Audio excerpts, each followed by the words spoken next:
warahmatullahi wabarakatuh. Nama saya Rafli Layubi dari kelas 11 IPA SMA 7. Hari ini saya akan merekomendasikan 5 cerita novel yang bersetting sejarah Indonesia.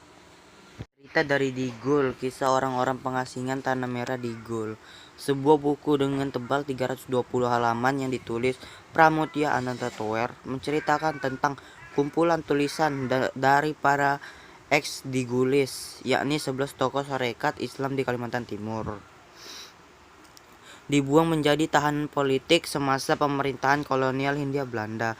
Mereka menceritakan hal-hal yang sesungguhnya kala itu. Bagaimana buku ini mengupas tentang kisah suka dan duka mereka dalam mempertahankan hidup di tanah buangan Boven di Goel, Papua Barat. Buku ini mendeskripsikan mulai dari kondisi wilayah Digul pada tahun 1927 hingga 1930. Lalu kondisi masyarakat buangan,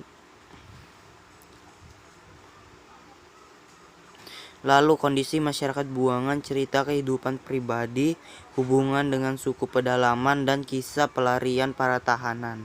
Ada 5 kisah dan hanya 1 kisah yang tidak menyebutkan nama pengarang, serta 2 kisah saja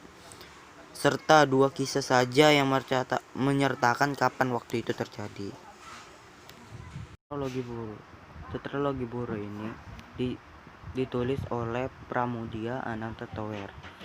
Tetra buah karya Pram, ada 4 buah novel yang ditulis selama ia diasingkan sebagai tahanan politik di Pulau Buru. 4 judul novel yang termasuk dalam tetralogi ini adalah Bumi Manusia, Anak Semua Bangsa, Jejak Langkah, dan Rumah Kaca. Bumi Manusia menceritakan sosok Mingke sebagai seorang lelaki muda berdarah priai yang berusaha untuk keluar dari segala kekayaan priainya dan kejawaan yang dia miliki. Dia mengangkat sisi intelektualitas dan kebebasan ala Eropa tanpa melepaskan nilai-nilai kesopanan terhadap keluarga dan kedua orang tuanya. Anak Semua Bangsa memaparkan kisah hidup Mingke yang menyadari kesalahan dalam mengambil sudut pandang. Yang ketiga, lanjutnya Jejak Langkah, melanjutkan cerita Mingke yang melakukan perlawanan terhadap Belanda. Mingke memilih berjuang melalui tulisan di koran Medan Priaji untuk menggalang dukungan dari masyarakat pribumi. Dan novel terakhir berjudul Rumah Kaca adalah novel penutup tetralogi Buru. Dalam novel ini, cerita bukan dituturkan lewat sosok Mingke, tetapi seorang polisi yang ditugaskan untuk mengamankan dan bahkan membungkam Mingke. Yang ketiga ada Pasar.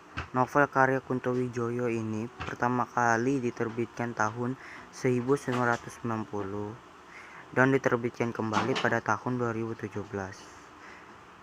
Pencetakan ulang Pasar ini tentu disebabkan kekayaan khazanah dan pemikiran oleh Kunto Wijoyo terhadap kondisi sosial masyarakat Jawa saat itu. Latar pada cerita ini adalah sebuah pasar tradisional di suatu daerah Jawa Timur. Di masa ini, masyarakat terbagi menjadi dua.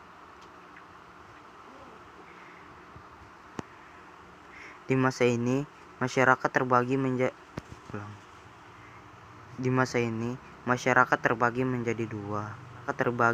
menjadi beberapa kelas sosial dan sangat jelas digambarkan pada novel ini. Tokoh utama dalam cerita adalah seorang mantri yang mewakili kalangan priai.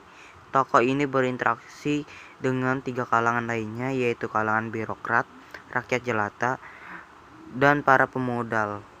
Yang kelima adalah Laut Bercerita, karya Leila Chudori. Karya Leila Chudori ini menarik untuk dibaca.